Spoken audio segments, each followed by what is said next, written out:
আবারও বিতর্কে জড়ালেন সাকিব আল হাসান। চলতি বিশ্বকাপে এমনিতেই ভালো করতে পারছেন না তিনি। শেষ ম্যাচে প্রোটিয়াদের বিপক্ষে বল হাতে করেছেন 1 ওভার আর ব্যাট হাতে করেছেন মাত্র 3 রান। তার উপর এবার এক সাংবাদিকের ফোন কেড়ে নিয়ে আলোচনায় এসেছেন টাইগার এই অলরাউন্ডার।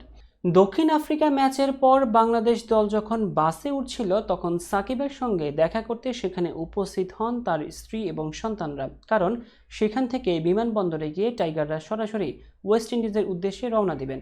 পরিবারের সঙ্গে যখন সময় কাটাচ্ছিলেন সাকিব, তখন তিনি সকলকে অনুরোধ করেছিলেন কোনো ভিডিও বা ছবি যেন কেউ না তোলে।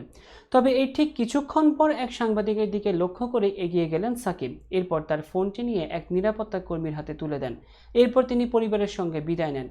অন্যদিকে আইসিসির নিয়োজিত নিরাপত্তা কর্মীরা এসে সাংবাদিকদের জিজ্ঞাসা করতে থাকে যে কেউ ছবি তুলেছে কিনা এবং খেলোয়াড়দের ব্যক্তিগত জীবন বলতে যে কিছু আছে সেই বিষয়টি তারা বোঝাতে থাকেন।